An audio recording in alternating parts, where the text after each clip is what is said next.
Iran और Israel के बीच जिस तरीके की जंग चल रही है, जिस तरीके का संघर्ष चल रहा है, उसमें दोनों ही जानिब से रात भर मिसाइल हमले होते रहे हैं।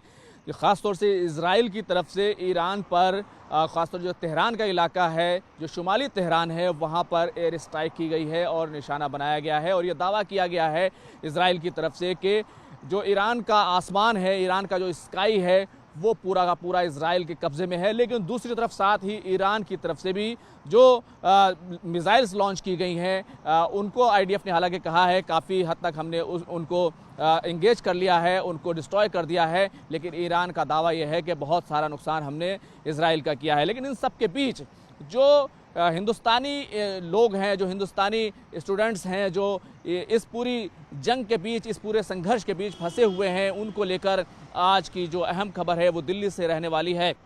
क्योंकि अब तक की जो अपडेट है वो ये है कि जो आर्मीनिया का रास्ता है, ख़ासतौर से आपको मालूम है तुर्की, अज़रबैजान और आर्मीनिया, तुर्की और अज़रबैजान ने आर्मीनिया के खिलाफ जंग लड़ी थी और उसके बाद आर्मीनिया भारत के साथ क्लोज़ हो गया था। तो आर्मीनिया के ज़रिए से भारत वहाँ से अपने जो छात्र हैं, अपने जो लोग हैं, उनको वहाँ से निकालने के लिए एक रास्ता भारत ने वहाँ से बनाया है और ये इस पूरे ऑपरेशन को जो है अंजाम दिया जा रहा है। कल तक ये बड़ी खबरें आई थी कि 110 जो स्टूडेंट्स हैं जो ईरान में मेडिकल की पढ़ाई करने गए थे, उनको निकाला जा सकता है। वो आर्मीनिया पहुंच चुके हैं। इस तरह की तस्वीरें भी सामने आई थी कि उनको एक तरीके से होटल्स में रखा गया था। कुल मिलाकर ईरान और इजराइल के बीच जो जंग का मैदान बना हुआ है, उस वहाँ से उनको निकाल लिया गया है। तो आज वहाँ से कभी भी फ़्लाइट जो है वहाँ से उनको लेकर हिंदुस्तान लौट सकती है। बड़ी बात यह है कि इन तमाम जो स्टूडेंट्स हैं, इनके अंदर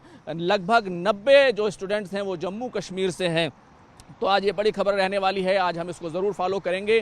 कब तक फ़्लाइट पहुंचती है, जब भी जैसे ही दिल्ली फ़्लाइट पहुंचेगी हम आपको ज़रूर अपडेट देंगे। लेकिन बड़ी खबर ये है कि वहां से आज फ़्लाइट जो है वहां से उड़ेगी और दिल्ली ये तमाम जो स्टूडेंट्स हैं उनको लाया जाएगा। लेकिन साथ ही साथ ये बड़ी और अहम बात यह है कि अब तक की जो खबरें, खासतौर से न्यूज़ 18 के बाद जो खबरें हैं, जो कुंभ का एरिया है, क्योंकि जो बमबारी हो रही है, जो सीधे तौर पर एयर स्ट्राइक हो रही है, वो तेहरान और अस्फ़हान के इलाके में ख़ासतौर से हो रही है। क्योंकि अस्फ़हान के इलाके से ख़ासतौर से ईरान की तरफ से जो मिसाइल हैं वो लॉन्च की जा रही हैं।